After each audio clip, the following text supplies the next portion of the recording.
British neo-prog legends Frost have released their fifth record, Life in the Wires, and I have been looking forward to this one for a good bit, although I have managed to avoid listening to the singles to get myself fully immersed into the experience of just one whole brand new experience.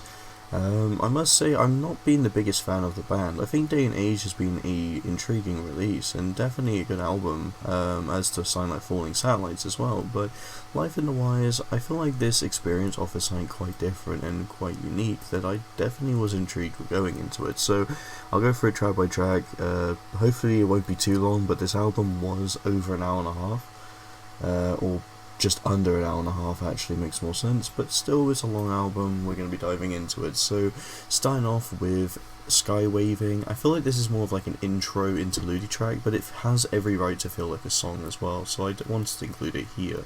The slower start, the way it just helps really bring into the amazingness of the actual first proper track is pretty nice, and I think as an intro song it works really nicely, and it's all it needs to do is just set up Life in the Wires Part 1, the first part to Life in the Wires. This one honestly is a lot of fun. It definitely feels like Frost. It has Frost written all over it. This being one that I think the lead single, it's a strong one. I think it's a fun track, definitely one that really steers into this classic neo-prog sound the band has developed. I've always enjoyed how they accompany the electronics, the synths to the hard rock guitars. There's definitely a lot of components that work together and they make the magic work nicely. So yeah, pretty good one on this.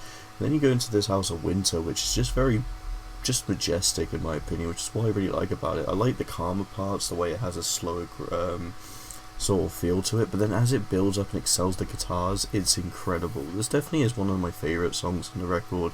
It just blew me away without me even being prepared for it. It's awesome. This House of Winter definitely has this winter feel to it. The song just literally teleports me into a wood cabin far in December, literally in Antarctica or some shit like that.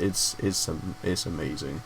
The Solid State Orchestra, not one of my favourites, but I think it really works well following from the first few tracks we have, and I like the progression of here. I'm noticing the outros do have this little Life in the Wires snippet at the end, and I think this will get tiresome and not be my favourite thing, but minus that, I think the songs sound fine as they are. I like the use of synths on this one. It's pretty fun. Nothing more to say than that. It's good. Evaporator is a really good track as well. I think this one's got one of my favourite choruses on here, especially talking about having the paper crown segment in the chorus. It's pretty nice. The plastic god bit. It's good. Evaporator just sounds great in my opinion. It's a longer song, but the way they really drive into the refrain is they give it all the energy and just plow into just this majestic beast. Another really good song that is one of my favourites on the album. I quite like it. Strange World definitely is a strange song to say the least. I feel like it kind of has some unique aesthetics that I haven't really quite heard from Frost, but at the same time it really pulls the punches into something that feels refreshing and familiar as well, so you can get a nice bit of adventure with this one. It's a good track, like it, pretty good. And then Idiot Box, this was one of the singles. This one's amazing. I feel like the band is pushing for more lively performances, highlighting the riffs, pushing the riffs to the limit, to even borderline with the some metal segments, and Idiot Box is insanely good at doing that, and it's another really good highlight of the record as it just excels into this blitz of energy. It is so good. Absent Friends, I like this one. It's a bit darker, and I think the ending, especially saying that pretty much, I don't know, you kind of feel like your friends were just ghosts and then they're fully gone now. It's kind of more of a melancholy track, but I think it works really well in the context of the record, and it fits with the aesthetic really nicely. It's beautiful, and I'm really surprised it's just a solid line of tracks with this one. I'm quite liking this record a lot. School, introducing the all-seeing eye. I'm very surprised by this one, but they definitely use the eye reference quite a bit especially in, the refrain that changes everything to I. School doesn't really have any vocals. I think this is an instrumental only track, but it's amazing. I just love how rapid and how just insane the riffs are on this one. School's great, but then it leads into Propaganda, one of my top songs from Frost period. I'd definitely say this is easily a top 3 of the album.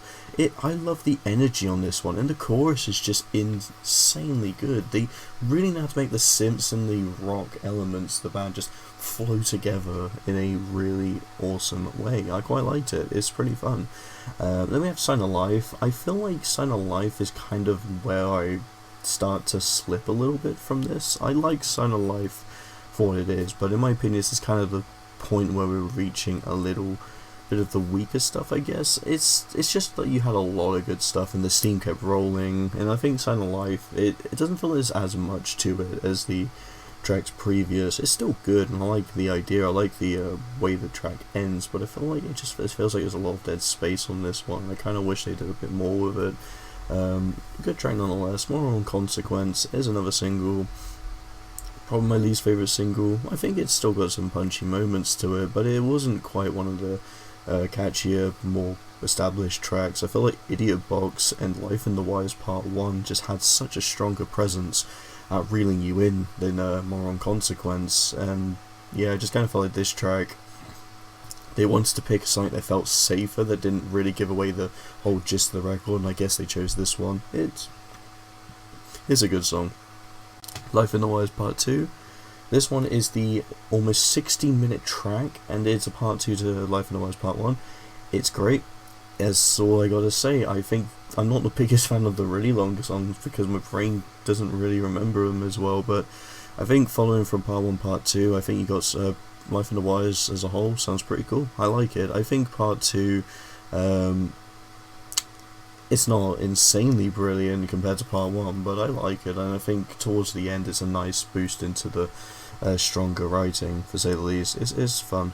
And Starting Fires is the outro track. I like it. It's nothing incredible as we've seen already, but it's a nice way to end the album. It's got like a nice heartwarming end to it, and that's pretty much it. 14 tracks.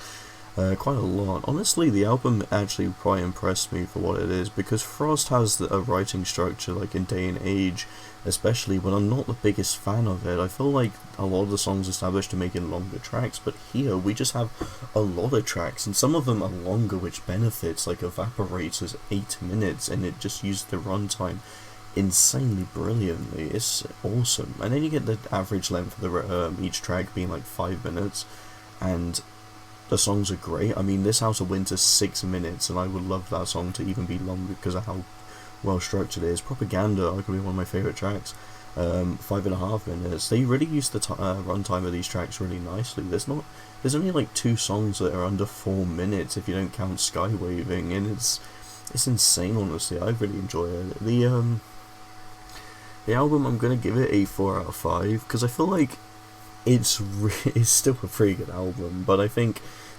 from what I've heard, especially towards the latter half, even if it's only like the last 4 songs, I feel like it kind of dampens the experience a bit. Not too much, as I do really enjoy the first bunch of songs. Everything on this record is a good track or better, and that's what I think is a really good highlight for an album. But yeah, even if it's not one of the I wouldn't say it's a top 10 album of the year, but it's definitely quite close, I'd say. It's got a lot of potential, and I honestly will say Frost have outdone themselves. Frost have done some good albums over the years, but Life in the Wires is where I'm going to say that this is probably easily their strongest, most consistent album yet.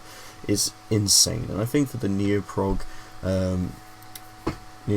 genre, it's definitely a huge highlight. It's a good prog rock album, it's a good rock album, and if you're looking for something that works nicely, something that feels refreshing, unique, and it doesn't feel like something a lot of bands have done before, this quite niche, I definitely recommend this album. It's pretty fun, and I hope you'll enjoy. Thank you so much for watching, and see you next video.